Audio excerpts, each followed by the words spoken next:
Hello दोस्तों, आपका स्वागत है इस यूट्यूब के बेहतरीन से चैनल पे। तो आज हम डाइजेशन एंड एब्जॉर्प्शन का लेक्चर नंबर 3 करने वाले हैं। अगर आपने हमारे लेक्चर नंबर 1 और 2 को नहीं देखे हैं तो आपको सर्च करना है study with SK Sanju, digestion and absorption lecture number 1, तो आपको मिल जाएगा। तो हमने लेक्चर नंबर 2 तक स्मॉल इंटेस्टाइन कंप्लीट कर लिया था। तो आज हम लार्ज इंटेस्टाइन कंप्लीट करने वाले हैं, उससे आगे देखते हैं। आइए समझते हैं लार्ज इंटेस्टाइन के बारे में। स्टार लगाते हैं। लार्ज इंटेस्टाइन,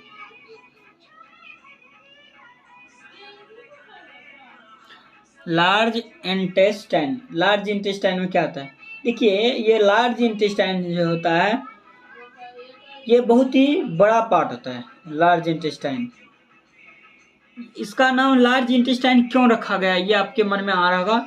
इसका लार्ज इंटेस्टाइन इसके डायमीटर के एलिमेंट्री कैनाल के डायमीटर के अनुसार रखा गया है। स्मॉल इंटेस्टाइन का नाम स्मॉल क्यों रखा गया है? उसके डायमीटर के अनुसार। लार्ज इंटेस्टाइन जो होता है स्मॉल इंटेस्टाइन से छोटा होता है, फिर भी इसका नाम लार्ज इंटेस्टाइन रखा गया। किसके बेसिस पर? इसके डायमीटर के बेसिस पे रखा गया है। इसमें जो लार्ज इंटेस्टाइन में अनेक प्रकार के पार्ट हैं, उनके पार्ट के बारे में समझते हैं। पहला देखिए हम सीकम।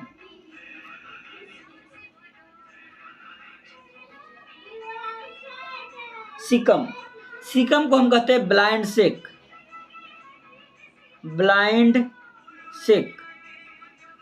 सीकम को क्या कहते हैं? ब्लाइंड सेक। हमने पिछले क्लास में इसका फिगर समझाए थे, तो आज फिर से समझा देंगे। उसको क्या कहते हैं? सीकम को ब्लाइंड सेक। ये इस प्रकार से ऐसे होता है, देखिए। और नीचे में ये वर्मीफोर अपेंडिक्स है, जो कि वेस्टिजियल ऑर्गन होता है। इस तरह से ये जुटा रहता है। लार्ज इंटेस्टाइन में इस प्रकार से जुटा रहता है। ये आपका सीकम हो गया। सीकम में देखिए क्या क्या होता है। सीकम में सिम्बायोटिक माइक्रो ऑर्गेनिज्म होता है, जो कि हेल्प करता है प्रोडक्शन के लिए विटामिन के और विटामिन बी को। तो हम लिख सकते हैं इसको। इसमें क्या होगा? हॉट्स होता है किसका? Hosts some symbiotic microorganism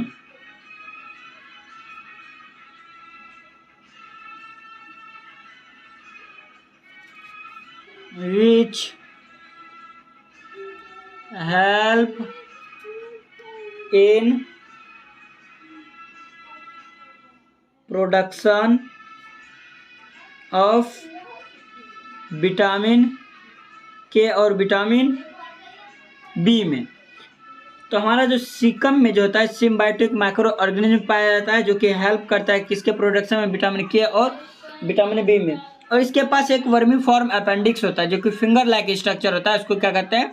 vermiform appendix. तो हम लिख सकते हैं इसमें कि हमारे पास होता है एक वर्मीफॉर्म अपेंडिक्स होता है। वर्मीफॉर्म अपेंडिक्स होता है, जो कि क्या होता है? वेस्टिजियल ऑर्गन होता है।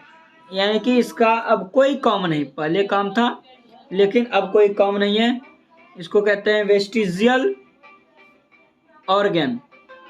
ये हमारे शरीर में वेस्टिजियल ऑर्गन होता है। चलिए हम समझ गए कि वेस्टिजियल ऑर्गन होता है वर्मीफॉर्म अपेंडिक्स, यानी कि इसका हमारे जीवन में कोई काम नहीं है, बेकाम है। सेकेंड पार्ट होता है इसका लार्ज इंटेस्टाइन का कोलोन। अब कोलोन जो होता है 4 भागों में बटा होता है। कोलोन 4 भागों में बटा होता है। कौन कौन सा भाग? देखिए यहाँ पे हम लिख रहे हैं। कोलोन का 4 भाग है। पहला देखिए, पहला ऊपर की ओर जाएगा, असेंडिंग कोलोन। उसको क्या कहते हैं? असेंडिंग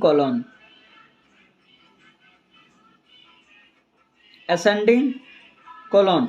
फिर देखिए इस साइड ऐसे जाता है, इसको कहते हैं ट्रांसवर्स कोलोन। उसको क्या बोलेंगे? Transverse colon.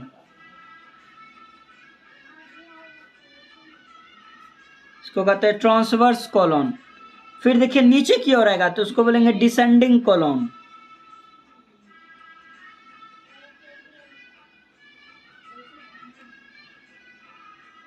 Descending column. उसके बाद एक एस शेप्ड होता है, उसको कहते हैं सिग्मोइड। सिग्मोइड कॉलम, उसको क्या बोलेंगे? Sigmoid column. देखिए अब कॉलम में क्या क्या होता है। कॉलम में चैम्बर होता है, उस चैम्बर को क्या कहते हैं? होस्टा। तो हम लिख सकते हैं क्या कि chamber of column, chamber of column, यानी कि कॉलम के चैम्बर को क्या बोलेंगे? होस्टा। होस्टा, ये इसका कॉलम है। कॉलम के चैम्बर को क्या कहते हैं? होस्टा कहते हैं। और इसमें जो होता है थ्री, यानी कि स्मूथ मसल्स का बना होता है। कॉलम किसका बनाता है? स्मूथ मसल्स का। Smooth muscles. कॉलम किसका बना हुआ है? स्मूथ मसल का। स्मूथ मसल जो होता है ये भी दो प्रकार का होता है। इसमें कौन कौन सा होता है? थ्री लॉन्गिट्यूडनल होता है, three longitudinal, three longitudinal muscles होता है, और सर्कुलर मसल्स होता है। सर्कुलर मसल्स, इसमें होता है सर्कुलर मसल्स। हमने समझा। देखिए इसमें सीकम आता है जो कि ब्लाइंड सेक होता है। सीकम ब्लाइंड सेक, इसमें होस्ट होता है किसका? सिम्बायोटिक माइक्रो ऑर्गेनिज्म का। और प्रोडक्शन में मदद करता है किसके? विटामिन के और बी के। इसमें वर्मीफोरापेटेक्स पाया जाता है जो कि वेस्टिजियल ऑर्गन होता है। कॉलम चार पार्टों में बटा होता है: ascending column, transverse column, descending column, sigmoid column. Column के चैम्बर को होस्टा कहते हैं। ये स्मूथ मसल का बना होता है कॉलम। कॉलम में दो प्रकार के मसल्स पाया जाता है, तीन लॉन्गिट्यूडनल मसल्स और ये सर्कुलर मसल्स पाया जाता है। उसके बाद इसका पार्ट आता है रेक्टम। थर्ड नंबर में पार्ट आता है रेक्टम। रेक्टम आता है और एनल कैनाल आता है। रेक्टम और एनल, रेक्टम और एनल कैनाल।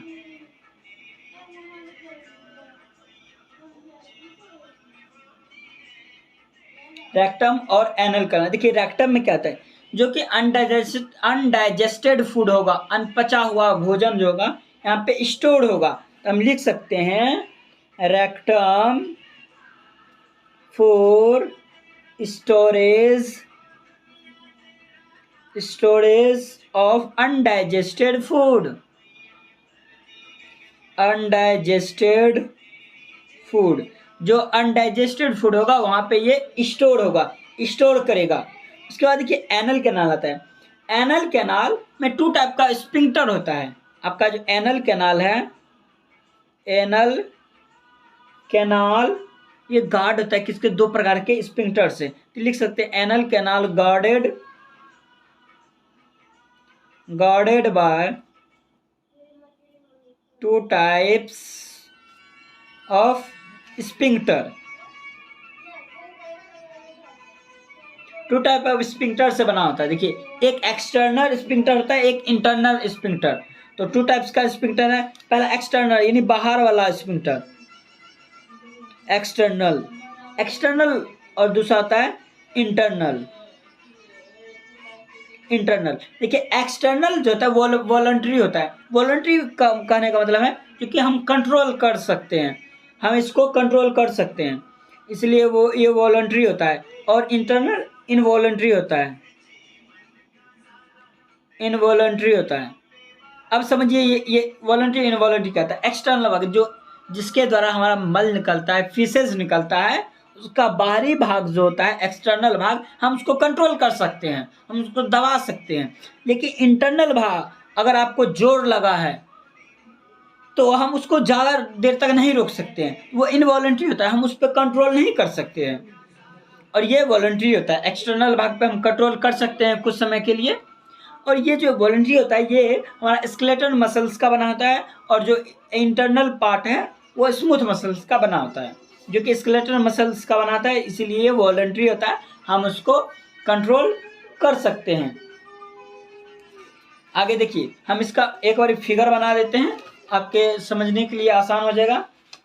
हमने पिछले क्लास में भी फिगर से समझाया था, इस क्लास में भी समझा देते हैं दोबारा से फिगर बना के।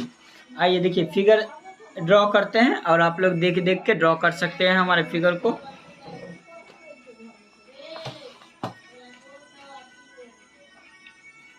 देखिए हमने यहाँ से बनाया था स्मॉल इंटेस्टाइन, इस प्रकार से हमारा ये हो गया स्मॉल इंटेस्टाइन का ऊपर सी टाइप हो गया, डियोडिनम, जेजुनम, फिर इलियम, ये इलियम पार्ट हो गया।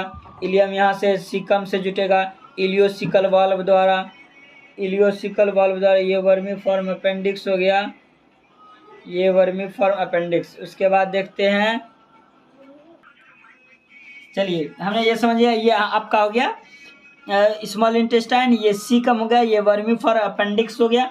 ये देखिए आपका ये जो है असेंडिंग कॉलन होता है, उसको कहते हैं असेंडिंग कॉलन, ये ट्रांसवर्स कॉलन, ये डिसेंडिंग कॉलन, इतना को पार्ट ये सिग्मोइड का हो गया, ये रेक्टम हो गया, ये एनल कैनाल हो गया, ठीक है, ये एनस हो गया, इसका निकलता है। अब इसका देखिए नेमिंग कर देते हैं, हमने इसको पढ़ा था। देखिए इसमें ये मसल्स होता है, ये हॉस्टा हो जाता है, इसका जो चैम्बर, ये वाला चैम्बर है, ये हॉस्टा हो गया।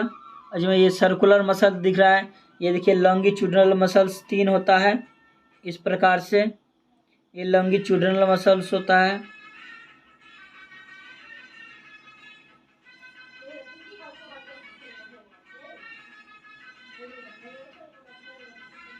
ये लॉन्गिट्यूडिनल मसल्स इस प्रकार से हम बना सकते हैं। ये ascending colon, transverse colon, descending colon, और ये हमारा आ गया सिग्मोइड।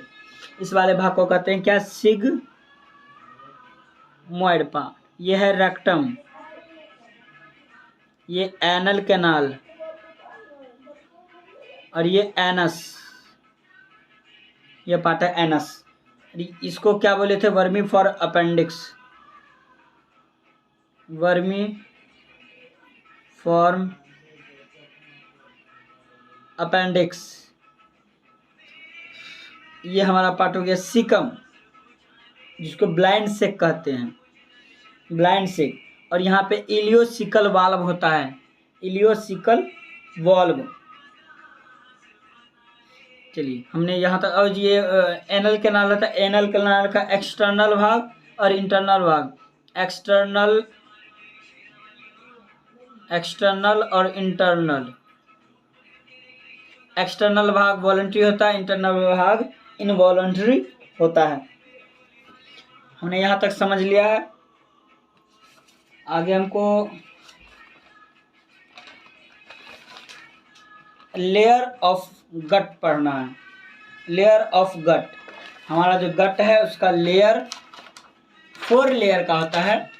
आउटर भाग सेरोसा, मस्कुलरिस, सबम्यूकोसा और मिकोसा पाया जाता है इसके लेयर में। लेयर के बारे में समझते हैं। तो लेयर ऑफ गट, स्टार बनाइए, टॉपिक आता है लेयर्स ऑफ गट। गट का लेयर के बारे में पढ़ना। आउटर होता है सेरोसा, देखिए हम सेरोसा बना रहे हैं, ये आउटर वाला भाग है, आउटर वाला भाग होता है सेरोसा। देखिए इसके ऊपर इस प्रकार से स्मूथ मसल्स, मेसोथेलियम का मसल्स पाया जाता है, ठीक है। और ये देखिए ये हमारा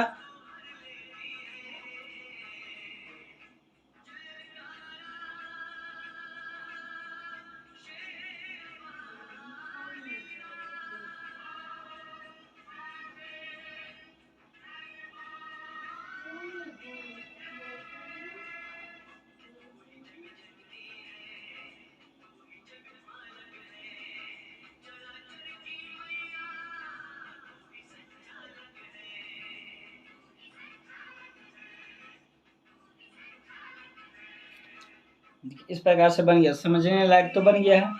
ये हमारा ये आउटर भाग होता है serosa, serosa, serosa.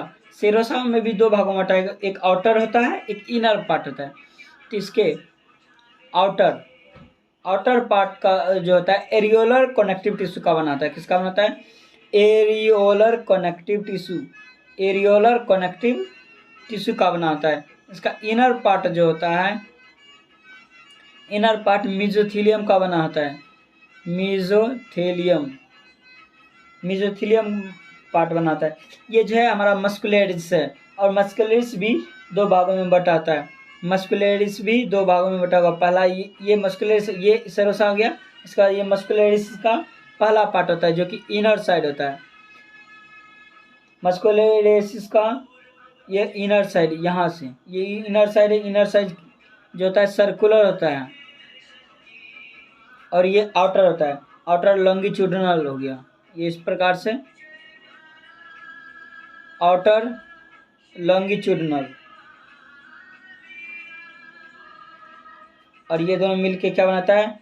Muscularis externa. Muscularis externa, muscularis externa, ये फर्स्ट हो गया, ये सेकंड हो गया। थर्ड होता है सबम्यूकोजा। ये आपका ये सबम्यूकोजा हो गया। सबम्यूकोजा, सबम्यूकोजा के बाद आता है म्यूकोजा। ये वाले पार्ट को कहते हैं म्यूकोजा। और लास्ट पार्ट यहाँ अंदर में, इसको कहते हैं लूमेन। लूमेन, तो हम यहाँ समझ गए हैं। सबसे बाहरी भाग को सेरोसा कहते हैं, फिर उसके अंदर वाले भाग को मस्कुलरिस, फिर सबम्यूकोसा, फिर म्यूकोसा। ये हमारा लेयर ऑफ गट है, गट का लेयर है। इस प्रकार से हम गट का लेयर के बारे में समझ सकते हैं। आउटर हो गया सेरोसा, फिर मस्कुलरिस, फिर सबम्यूकोसा, फिर म्यूकोसा। ये गट का लेयर है।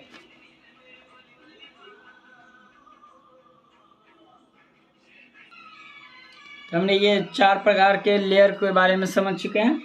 अरे आपको एक बात समझना होगा, क्योंकि हर बार नीट के क्वेश्चन में पूछा जाता है या आईपीएमटी में कि ऑब्लिक मसल्स कहाँ पाया जाता है। आपको याद रखना है, ऑब्लिक मसल जो होता है स्टोमक में पाया जाता है। ऑब्लिक मसल्स आपके स्टोमक में पाया जाएगा। तो यहाँ तक हमारा समाप्त हो गया। अब हम डाइजेस्टिव ग्लैंड के बारे में पढ़ने वाले हैं। डाइजेस्टिव ग्लैंड में पहला आता है हमारा डाइजेस्टिव ग्लैंड। डाइजेस्टिव ग्लैंड में हमारा पहला आता है सैलिवरी ग्लैंड। सैलिवरी ग्लैंड जो कि 3 पेयर होता है। 3 पेयर्स यानी 6। अगर आपसे कोई पूछेगा कि सैलिवरी ग्लैंड कितना होता है, तो आपको बताना है 3 पेयर यानी 6। और ये जो होता है सैलिवरी ग्लैंड, इसके बारे में समझना होगा, ये बक्कल कैविटी में नहीं होता है, बक्कल कैविटी के बाहर होता है, लेकिन बक्कल कैविटी में ही खुलता है। तो आप कह सकते हैं this glands just outside the buccal cavity secrete salivary juice into the buccal cavity. लेकिन ये बक्कल कैविटी में ही सिक्रीट करता है सैलिवरी जूस। देखिए इस प्रकार से नोज हो गया, अपर लिप्स, ये लोअर लिप्स।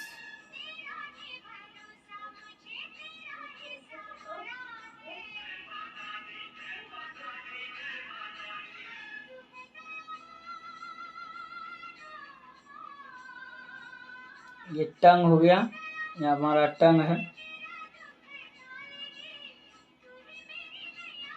देखिए आपका ये हो गया पहला सैलिवरी ग्लैंड, इसको कहते हैं पैरोटिड।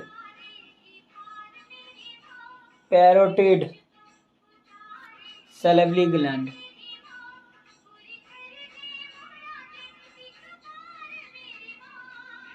Parotid salivary gland. फिर देखिए ये पैरोटिड सैलिवरी ग्लैंड होता है कि गाल के नीचे होता है, बिलो द चिक या बिलो द ईयर कह सकते हैं, ठीक है। और ये देखिए आपका ये सैलिवरी ग्लैंड हो गया। ये सैलिवरी ग्लैंड होता है, ये फर्स्ट हो गया। सेकंड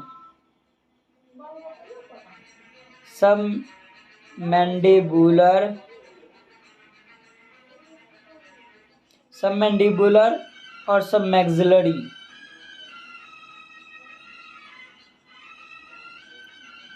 सबमैक्सिलरी इसको कहते हैं सबमैंडिबुलर या सबमैक्सिलरी।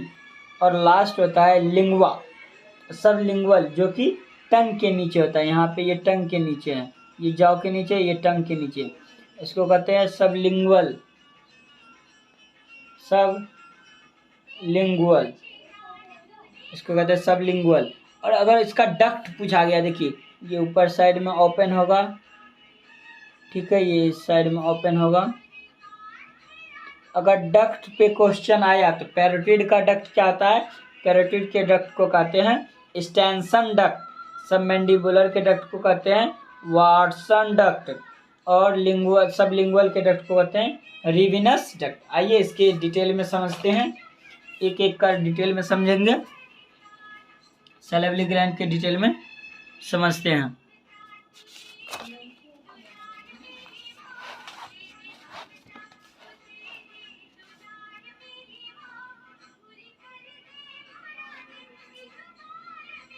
सैलिवरी ग्लैंड को डिटेल में समझते हैं। पहला आता है पैरोटिड ग्लैंड। पैरोटिड ग्लैंड जो कि लार्जेस्ट ग्लैंड होता है। पैरोटिड ग्लैंड जो कि लार्जेस्ट ग्लैंड होता है। लेकिन सैलावा की अगर बात किया जाए कि सैलावा 25 से 30% टोटल सैलावा का निकलता है। तो फर्स्ट आ गया हमारे पास पैरोटिड ग्लैंड।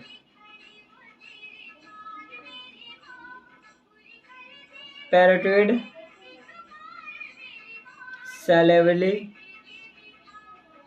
ग्लैंड्स। तो ये क्या होता है? लार्जेस्ट होता है। और ये कहाँ पे प्रेजेंट होगा? हमने बताया था बिलो द चिक या बिलो द ईयर। तो लिख सकते हैं बिलो द चिक या ईयर प्रेजेंट। सेकंड आता है इसका डक्ट। इसके डक्ट के बारे में समझिए। इसके डक्ट को कहते हैं स्टेंसन डक्ट। स्टेंसन्स डक्ट। और यहाँ ओपन कहाँ पे होगा? ओपर वेस्टिब्यूल में, सबसे ऊपर वाले भाग में ये ओपन होगा।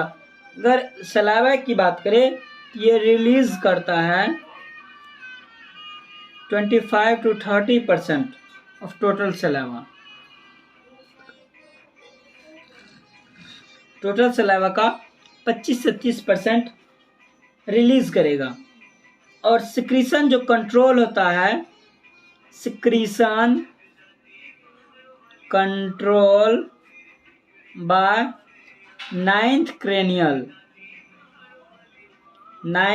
क्रेनियल नर्व से ये कंट्रोल होता है। तो पैरोटिड ग्लैंड के बारे में आपको याद रखना है, ये बिलो द चिक या ईयर पाया जाएगा, जो कि लार्जेस्ट होता है। इसके डक्ट को स्टेंसन डक्ट कहते हैं, जो कि रिलीज करता है 25 to 30% of total saliva. Total saliva का ये 25 से 30% निकालेगा। और ये सिक्रीशन को कंट्रोल कौन करेगा? Ninth cranial nerve. नाइन्थ यानी कि क्रेनियल नर्व का जो नोवा होता है, वही नाइन्थ क्रेनियल नर्व इसको कंट्रोल करेगा। सेकंड आता है हमारा सबमैंडिबुलर।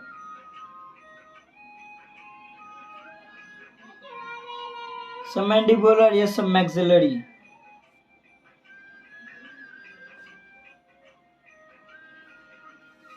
सबमैक्सिलरी इसकी प्रेजेंटेंस की अगर बात किया जाए तो ये प्रेजेंट होता है अपर और लोअर जॉ के जंक्शन पर। को कर सकते हैं present at the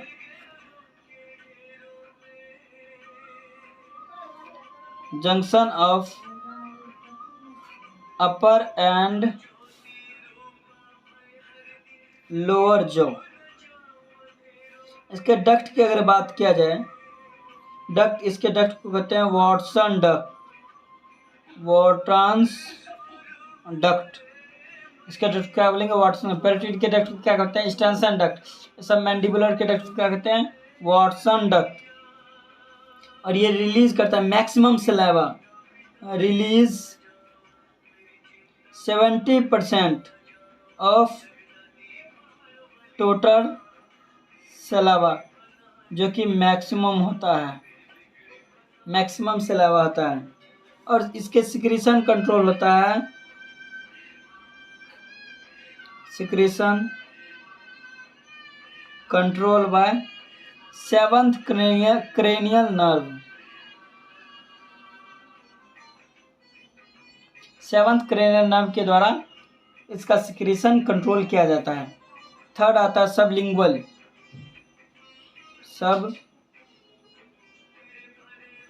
sublingual salivary gland, जो कि स्मॉलेस्ट होता है, स्मॉलेस्ट होता है, और प्रेजेंट कहाँ पे होगा, बिलो द टंग, टंग के नीचे पाया जाएगा। और उसके डक्ट को कहते हैं, इसको डक्ट कहते हैं रिवीनस, इसको डक्ट की क्या बोलेंगे, रिवीनस। पैराटिड के डक्ट को कहते हैं स्टेंसन डक्ट, सबमैंडिबुलर के डक्ट को कहते हैं वाटसन डक्ट, और सबलिंगुअल के डक्ट को कहते हैं रिवीनस डक्ट। और ये रिलीज करता है, रिलीज मिनिमम यानी 5% ऑफ टोटल सलाइवा का ये 5% यानी मिनिमम सलाइवा निकालेगा। इसका सिक्रीशन भी कंट्रोल होता है, seventh secretion control by seventh cranial nerve. Seventh cranial nerve के द्वारा इसका सिक्रीशन कंट्रोल होता है। तो ये समझ लेते हैं एक बार फिर से। Parotid gland, parotid salivary gland, जो कि लार्जेस्ट होता है, बिलो द चिक पाया जाएगा या ईयर। इसके डक्ट को स्टेंसन डक्ट कहते हैं। ये रिलीज करता है 25 से 30% of total saliva. Secretion control होता है 9th क्रेनियल नर्व से। सबमैंडिबुलर या सब मैक्सिलरी, जो कि प्रेजेंट होता है junction of upper and lower jaw, उसके डक्ट को कहते हैं वाटसन डक्ट, और रिलीज करता है 70% of total saliva. Secretion control होता है 7th क्रेनियल नर्व के द्वारा। सबलिंगुअल, जो कि स्मॉलेस्ट होता है और प्रेजेंट होता है टंग के नीचे, इसके डक्ट को कहते हैं रिवीनस डक्ट, और रिलीज होता है मिनिमम 5% ऑफ टोटल सलाइवा। इसका सिक्रीशन जो कंट्रोल होता है 7th क्रेनियल नर्व के द्वारा कंट्रोल होता है। इस प्रकार से हमारा सैलिवरी ग्लैंड समाप्त हो गया। अब कंपोजिशन ऑफ सलाइवा समझेंगे कि सलाइवा में आखिर क्या क्या चीज होता है। कंपोजिशन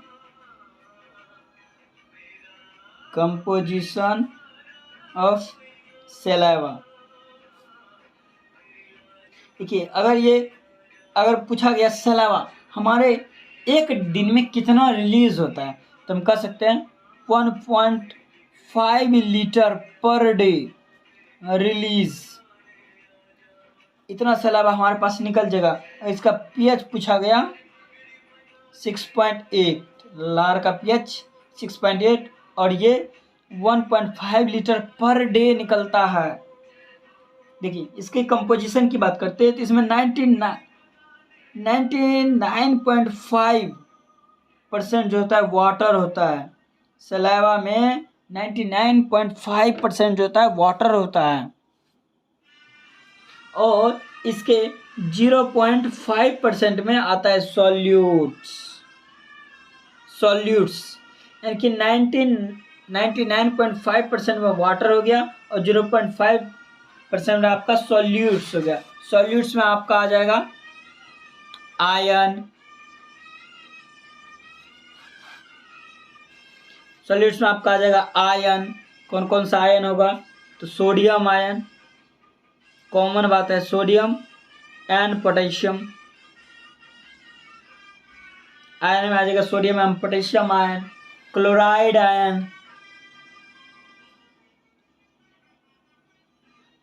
आयन और बाइकार्बोनेट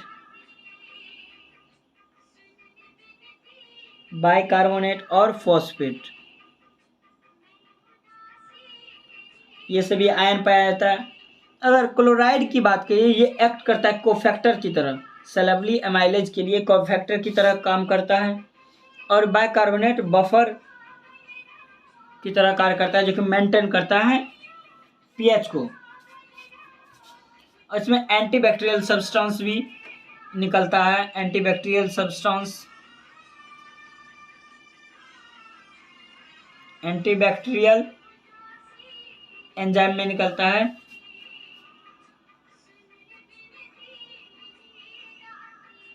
जो कि क्या आता है, lysozyme,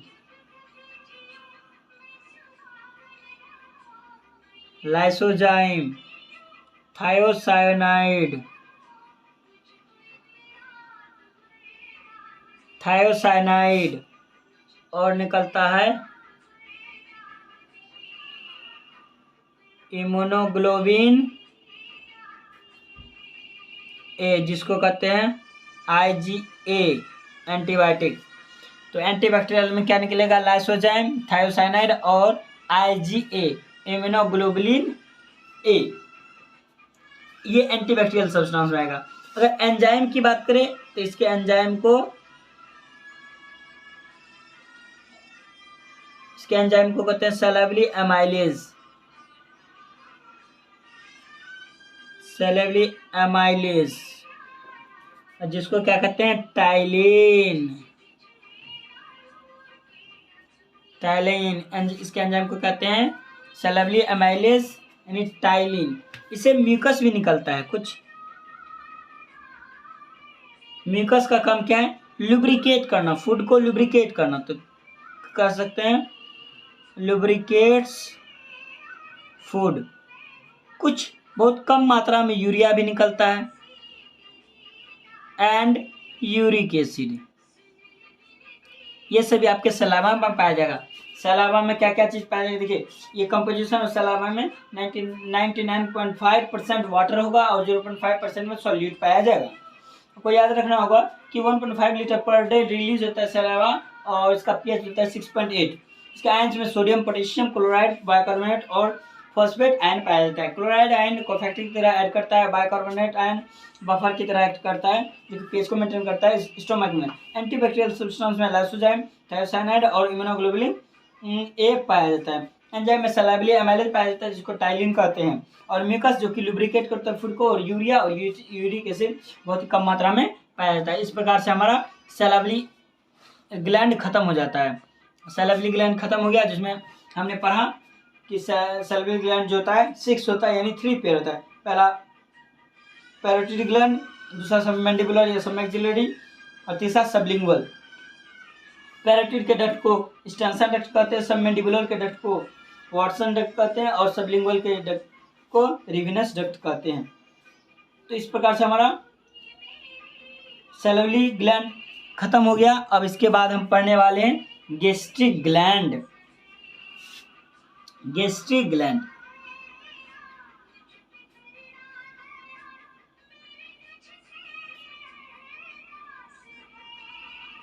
gastric gland.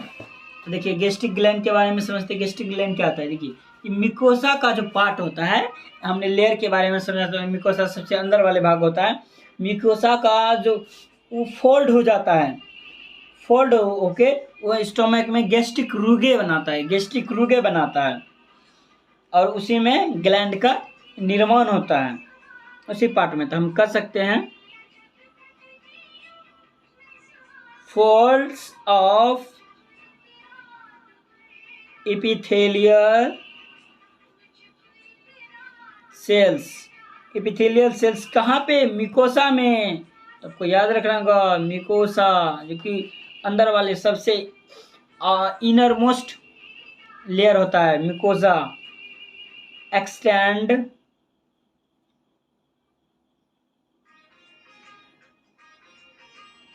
down into the lamina propria and form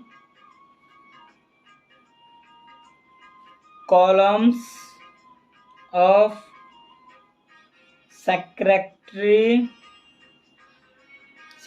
cells called gastric gland.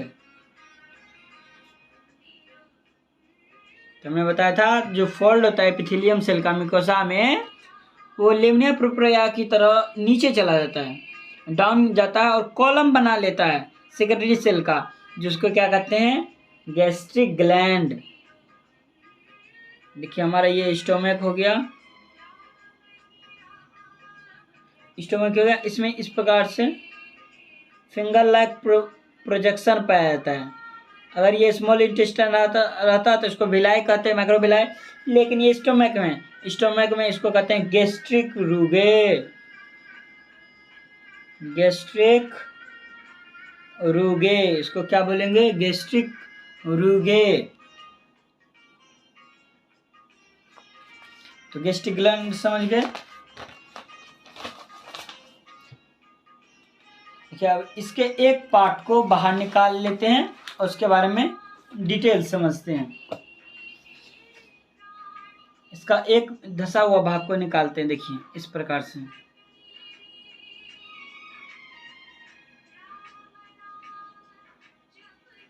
इसमें ये गैस्ट्रिक ग्लैंड में ये सभी सेल्स पाए जाते हैं।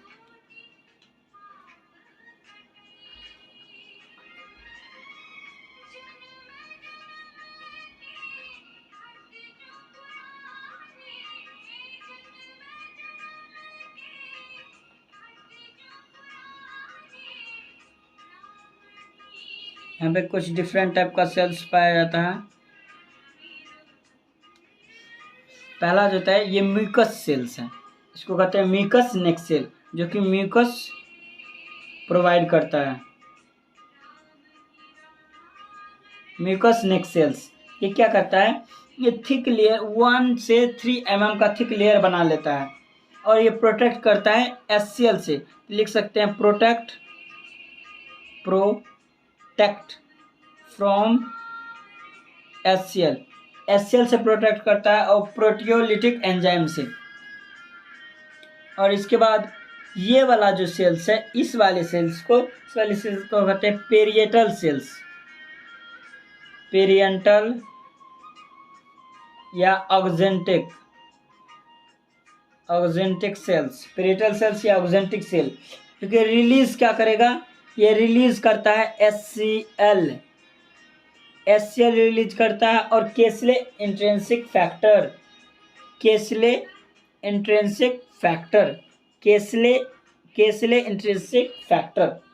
ये रिलीज करता है। और केसले इंट्रिंसिक फैक्टर जो होता है ये एब्जॉर्प्शन में मदद करता है विटामिन B12 के। तो विटामिन B12 के एब्जॉर्प्शन में ये मदद करेगा, केसले इंट्रिंसिक फैक्टर। उसके बाद ये जो है इसको कहते हैं चिप सेल, चिप सेल्स या जाइमोजन सेल्स। ये इनएक्टिव प्रोटीन डाइजेस्टिव एंजाइम होता है, इससे निकलता है, ठीक है। और रिलीज करता है चिप सेल जाइमोजन में आता है पेप्सिनोजन, प्रोरेनिन और गैस्ट्रिक लाइपेज। ये जो सेल्स पाया जाता है इस सेल्स को कहते हैं जी सेल्स, जो कि रिलीज करता है हार्मोन को, गैस्ट्रिक हार्मोन को ये रिलीज करेगा। तो हम ये समझ गए। यहाँ पर म्यूकस नेक सेल है, ये पेरिएंटल या ऑक्जेंटिक सेल होता है, ये चिप सेल होता है और ये जी सेल। अब रोल ऑफ विटामिन B12 के बारे में समझते हैं। आखिर विटामिन B12 का रोल क्या है। विटामिन B12 जो होता है मैच्यूरेशन ऑफ आरबीसी के मैच्यूरेशन में ये मदद करता है vitamin B12।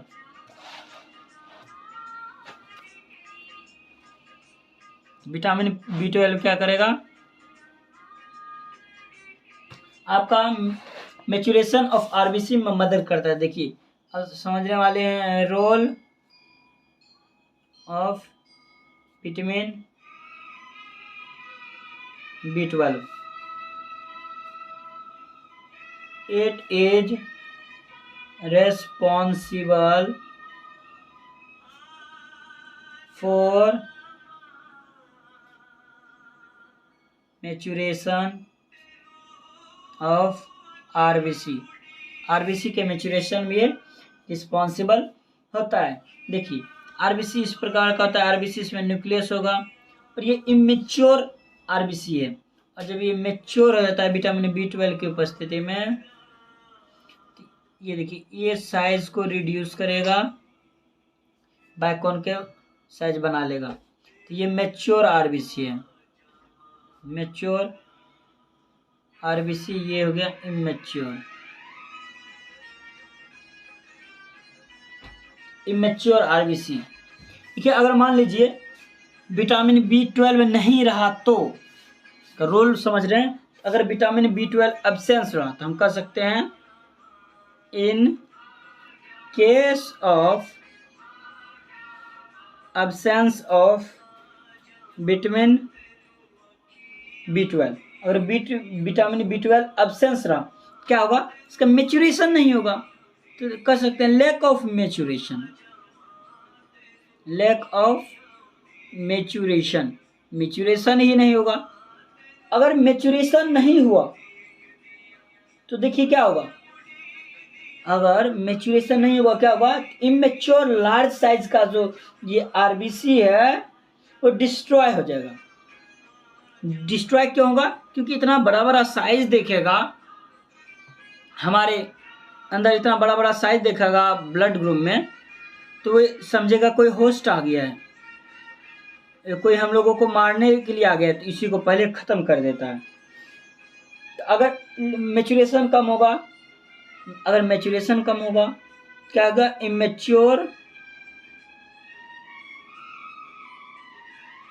Immature large size RBC destroyed, RBC destroyed हो जाएगा। किसके द्वारा डिस्ट्रॉय हो जाता है, मैक्रोफेज के द्वारा, डिस्ट्रॉयड बाय मैक्रोफेज। और अगर ये मैक्रोफेज के द्वारा डिस्ट्रॉय हो रहा है तो इसको कहते हैं मैक्रोसिटिक। इस कंडीशन को क्या बोलेंगे, मैक्रोसिटिक या परनीसियस, परनीसियस एनीमिया। एनीमिया किसको कहते हैं, खून की कमी के कारण एनीमिया होता है, आरबीसी कम जाएगा। देखिए समझिए, ये मेच्योर आरबीसी है, ये मेच्योर आरबीसी है, इसका मेचुरेशन हो रहा है विटामिन B12 की उपस्थिति में, तो मेच्योर आरबीसी बन रहा है। अगर मान लीजिए हम विटामिन B12 को एब्सेंस कर दिए, विटामिन B12 को ख़त्म कर दिए, नहीं दिए, अगर इसका एब्सेंस हुआ तो मेचुरेशन कम होगा, लेक होगा मेचुरेशन। जब मेचुरेशन कम होगा ये इस फॉर्म में बनेगा ही नहीं, इसी फॉर्म में रह जाएगा, इसी फॉर्म में रह जाएगा। तो इसका जो मैक्रोफेज है वो देखेगा कि ये कहाँ से आ गया, इतना बड़ा बड़ा पार्टिकल कहाँ से आ गया, ऐसा तो नहीं होना चाहिए। तो मैक्रोफेज के द्वारा ये समाप्त कर दिया जाएगा, डिस्ट्रॉय कर देगा, इसको डिस्ट्रॉय कर देगा। तो इस कंडीशन को कहते हैं मैक्रोसिटिक या परनीसियस एनीमिया। ये था विटामिन B12 का रोल। अगर मान लीजिए कोई पूछेगा ना HCl का रोल क्या है,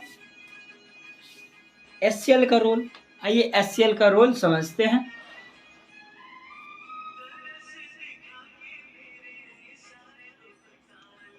रोल ऑफ HCl, फिर HCl का रोल क्या है समझिए। HCl जो होता है ये स्टोमक का pH को मेंटेन करता है। HCl इसमें एसिडिक कंडीशन होगा और इसका pH कितना होता है 1.8। तो कर सकते हैं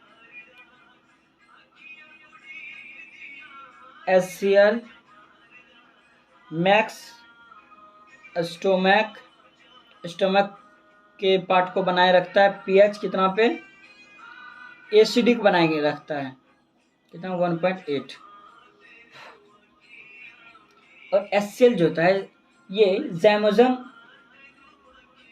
एंजाइम को क्या करता है, एक्टिवेट करता है, इनएक्टिव को एक्टिवेट करता है। तो कह सकते हैं HCl का काम क्या है, एक्टिवेशन ऑफ ज़ाइमोजम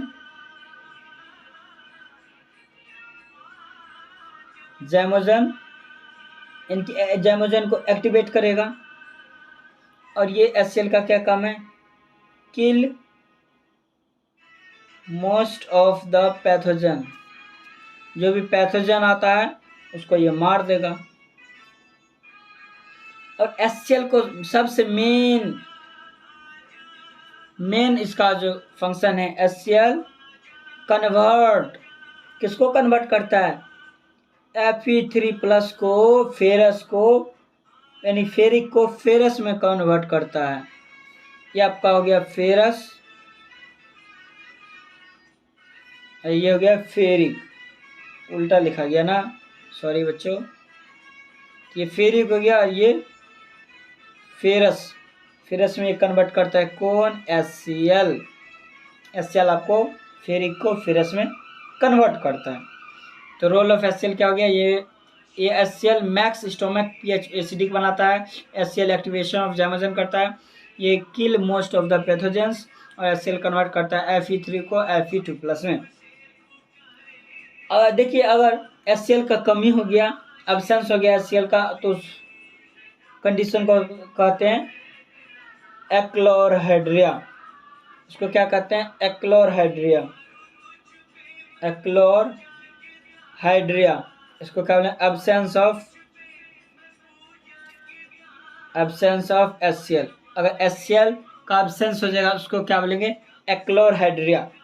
अगर एक्लोरहाइड्रिया हो गया, अगर किसी आदमी को एक्लोरहाइड्रिया हो गया तो हीमोग्लोबिन नहीं बनेगा, हीमोग्लोबिन ही नहीं बनेगा। अगर हीमोग्लोबिन नहीं बना तो Fe2+ की कमी हो जाएगा।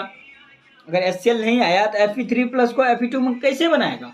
नहीं बनाएगा, तो Fe2+ कम जाएगा, तो इसको कहते हैं माइक्रोसिटिक एनीमिया। अगर किसी को एक्लोरहाइड्रिया हो गया, यानी कि HCl की कमी होगा, तो उसको क्या होगा? Microcytic anaemia. अगर उसको विटामिन B12 की कमी हो गया तो उसको कहते हैं पर्नीशियस एनीमिया या मैक्रोसिटिक एनीमिया। तो इस प्रकार से हमारा गैस्ट्रिक ग्लैंड भी समाप्त हो गया है। अगर आपको ये वीडियो अच्छा लगा हो तो हमारे चैनल को लाइक करें, सब्सक्राइब करें और अपने दोस्तों में शेयर करें।